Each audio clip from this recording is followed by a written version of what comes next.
이 믿음이라는 단어만큼 그러니까 자주 오해하는 단어도 많지 않을 것 같아요. 믿음.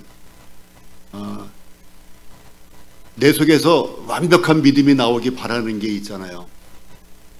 그러면 이 완벽한 믿음이라는 게 커트라인이 어디라고 생각하신 적 있어요? 완벽한 믿음. 너 믿음이 부족해 라든지 너는 믿음이 작아. 그 얘기는 이제 믿음의 정도가 있다는 얘기잖아요. 믿음의 정도. 과연 믿음의 정도가 어디 이상이 돼야지만 이제 합격적인 믿음일까?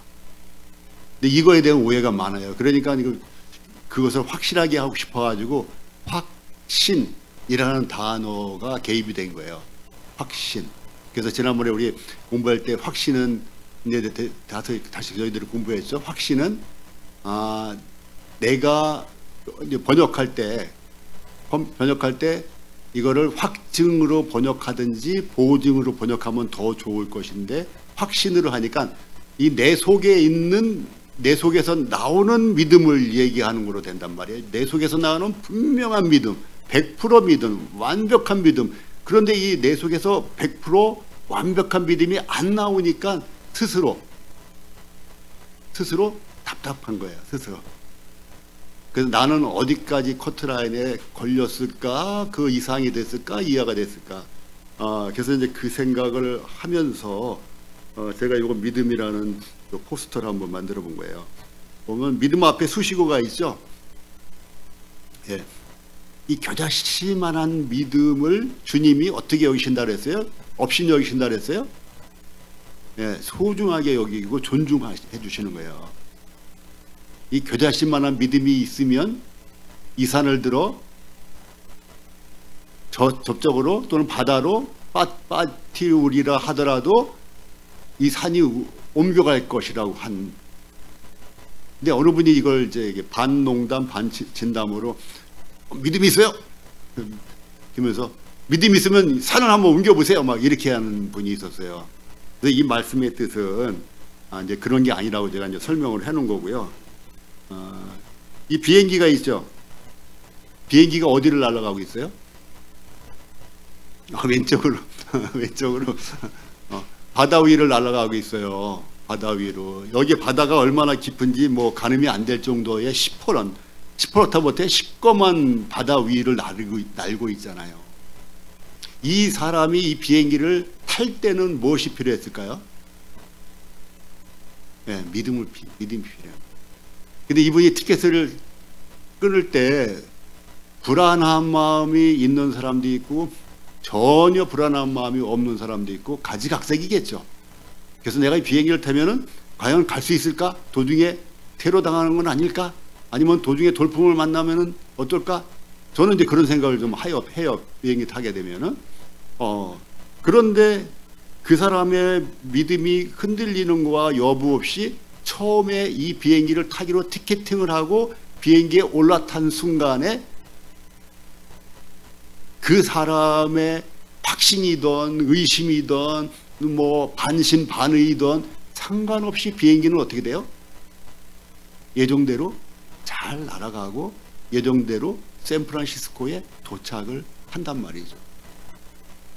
인간 사회니까 100%는 없지만 이 하늘나라로 가는 비행기에 올라탔다면은 이것은 100% 천국에 도달할 수밖에 없는 그런 것이랍니다. 처음에 믿음이 중요해요. 첫 번째 믿음. 그 믿음은 클 필요가 없어요. 그리고 큰 믿음은 없어요. 완벽한 믿음은 없어요. 보이는 물건에 대해서도 우리는 완벽한 믿음을 갖지 못해요. 완벽한 것 같지만 경험에 의해서 그저 그렇게 여기는 것이란 말이죠. 자, 여기서 보면 그 노란 글씨는 뭐라 그래요? 너희가 만일 이 한 겨자씨도 두 개도 아니야. 아주 작은, 좁쌀보다도 더 작은 그 겨자씨만큼만 있으면 이 산을 명하여 여기서 저기로 옮기라 하여도 옮길 거예요. 자, 제가 밑에다 풀었었죠. 이 말씀은 어렵거나 난해한 말씀이 아닙니다. 그랬어요.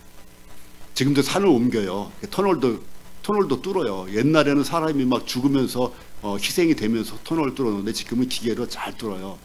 그 터널을 뚫고 산을 옮기는 것에는 무엇이 필요했어요?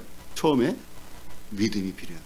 그것이 가능하다고 했기 때문에 경부고속도로도 놓은 거예요. 불가능하다 했으면 경부고속도로 시작도 안 했죠. 작은 믿음. 과연 될까 하다가 독일 가니까는 아우토바이 있더란 말이죠. 박정희 대통령이. 그걸 보고서 믿음이 생긴 거예요.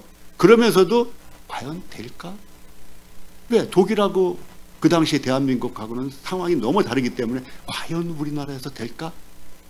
반신반의의 믿음으로 시작한 거란 말이죠.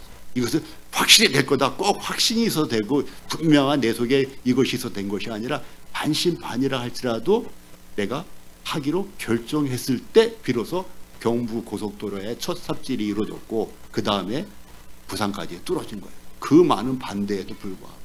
그래서 이 작은 겨자씨만한 믿음이 굉장히 중요하다. 그 다음에 두 번째 단락에서는 뭐라 그래요? 평범해 보이는 우리 일상은 사실 믿음의 연속이다. 믿음의 연속.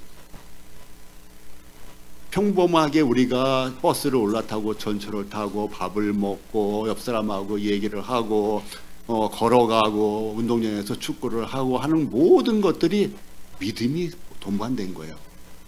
적은 믿음이든 작은 믿음이든 어느 날 커피를 사러 가면서 이 집 커피가 맛이 있을까 없을까 의심스러우면서도 들어가서 샀을 때는 그 커피가 내 것이 된단 말이죠. 그래서 결정이 중요한 거예요. 결정이. 그래서 믿음이 없다면 리모컨도 누를 수가 없어요. 왜?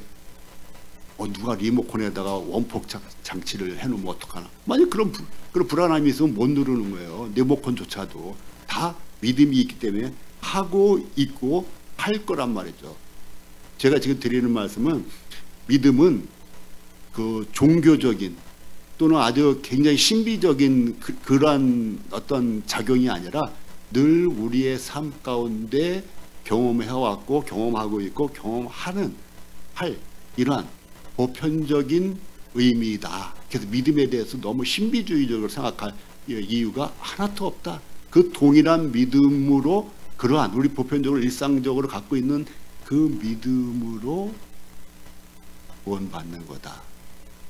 동일한 믿음이래요. 신비적이고 100% 완전하고 그런 것이 아니에요. 우리 안에는요. 완전이라는 단어는 우리와는 거리가 멀어요.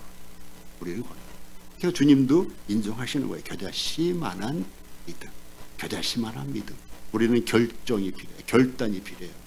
커피 살 때 이 커피가 맛이 있을지 없을지 모르고 그냥 지나칠 수도 있지만 그 커피를 마시기 위해서는 결정을 해야 돼요. 주님을 믿고 구원받기 위해서는 결정을 해야 돼요. 내가 주님을 믿겠노라. 어떤 사람은 믿고 주님을 믿는 사람이 있지만 어떤 사람은 결정하고 주님 믿는 사람, 결단하고 주님을 믿는. 그래서 결단이 먼저 있는 사람도 있고 믿음이 먼저라 그 다음에 주님을 따르는 분이 따르기를 결정합니다. 그래서 그 사람마다 틀리고 어떤 것이 우선이 됐든 간에 우리 주 예수 그리스도의 보배로운 피가 그 피가 나를 살려주신 거예요. 내 믿음이 살려준 게 아니에요. 내가 믿었을 때 예수님이 십자가에 달리셨나요? 내가 기도했기 때문에 예수님이 십자가에서 나 대신 피를 흘려주셨나요? 이렇게 알고 있는 분들이 많아요. 이렇게 알고 있는 분이. 내가 믿어야 예수님이 십자가에서 내 죄를 용서해 주실 거다. 내가 믿어야 예수님이 십자가에서 피 흘려 죽어 주실 것이다. 내 죄를 대신해서. 아니에요. 내가 믿기도 전에. 왜? 내가 태어나기 전의 일이기 때문에. 신비스럽죠? 이 부분은 참 신비해요.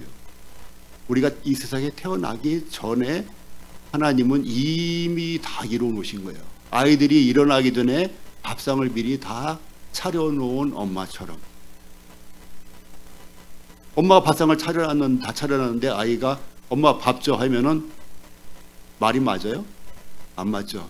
엄마가 밥상을 차려놨기 때문에 밥을 어떻게 하면 돼요? 먹기로 결정하고 그 앞에 앉아서 먹으면 되는 거예요. 그냥 그러면 자기 거가 되는 거예요. 예수님이 2000년 전에 십자가에서 우리의 모든 죄가를 그의 피로 다 도말하여 놓으셨기 때문에 이것은 밥상을 차려놓은 것과 같은 거예요.